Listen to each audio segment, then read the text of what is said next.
New year में हम सब की एंट्री एकदम धमाकेदार हो, ऐसा हम सब चाहते हैं, राइट? शायद वेनेजुएला के लोगों ने भी ऐसा ही सोचा होगा। फर्क सिर्फ इतना है कि वहां पर जो धमाका है वो पटाखों का नहीं, वो अमेरिका के फाइटर जेट्स ने किए एयर स्ट्राइक्स का था।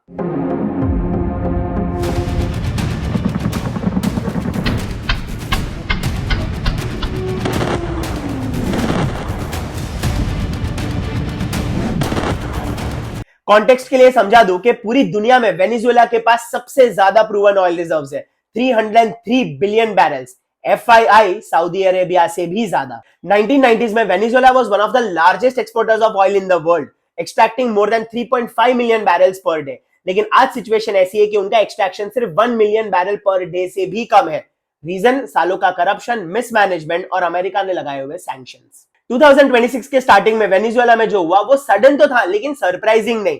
जैसे कुछ लोग अपने डेलुलू के चलते किसी के टॉक्सिक या रेड फ्लैग होने के साइन को अवॉइड करते हैं, वैसे ही वेनेजुएला ने सितंबर 2025 से यूएस के मिलिट्री कॉन्फ्रंटेशन के सिग्नल को अवॉइड किया। So what exactly happened on the D day? 3 जनवरी की अर्ली मॉर्निंग को 150 से भी ज्यादा US fighter jets delta forces के साथ वेनेजुएला की एयर स्पेस में एंटर करते हैं। डेल्टा फोर्स, आपको बता दूं, यूएस आर्मी की सबसे केपेबल मिलिट्री फोर्स मानी जाती है। Was also responsible for capturing and eliminating Osama bin Laden in the year 2011 under the operation Neptune Spear. तो एयर स्पेस में एंटर करने के सिर्फ 5 मिनट के अंदर अंदर कैरेकस में उनके मेंशन से वेनेजुएला के सिटिंग प्रेसिडेंट निकोलस मदुरो को वो कैप्चर कर लेते हैं and then later he is deported to US. Now the question is कि क्या आप रैंडमली किसी सॉवरेन कंट्री के एक्टिंग प्रेसिडेंट को उनके कंट्री से डिपोर्ट करके अपने कंट्री में ला सकते हो? What is the justification for this? Well, Trump का कहना है कि Maduro is responsible for drug terrorism in USA.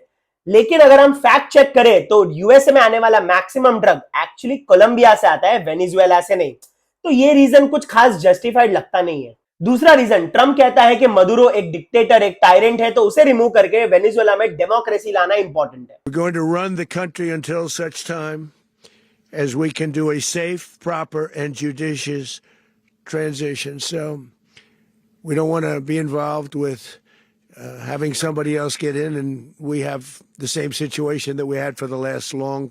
अब ऑन सरफेस ये रीजन तो वैलिड लगता है, क्योंकि मदुरो भी कोई संत या दूध का धुला हुआ तो है नहीं। उसकी लीडरशिप के अंदर Venezuela experienced its worst level of corruption and inflation.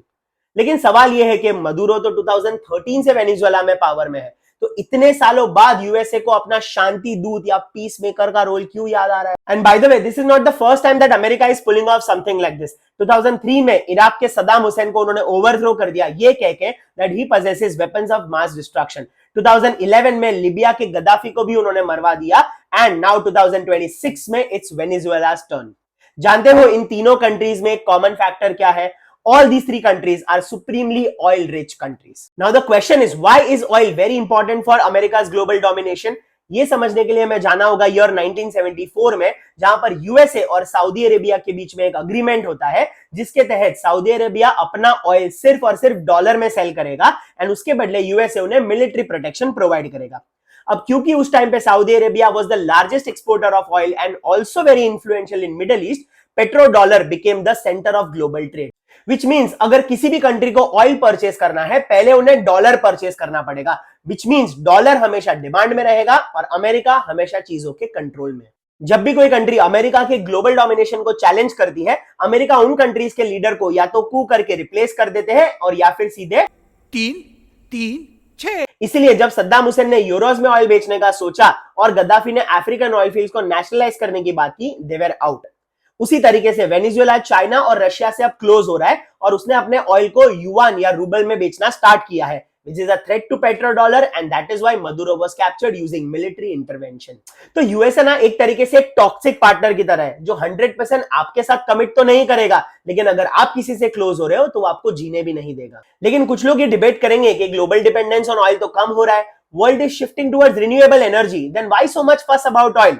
Truth is, as of 2026 पूरी दुनिया के ग्लोबल एनर्जी नीड्स का 60% आज भी फॉसिल फ्यूल और ऑयल से आता है। By 2040, we are targeting that 35% of the global energy needs are met by renewable sources and 2050 तक ये टारगेट है कि पूरी दुनिया 100% renewable energy को यूज करेगी।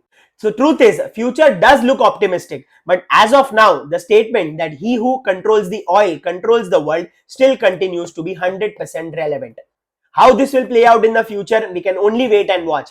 So as of now, this is all from our side. ऐसे ही हमसे कनेक्टेड रहिए और करते रहिए अपने नॉलेज को double by following that CA couple. See you in the next video.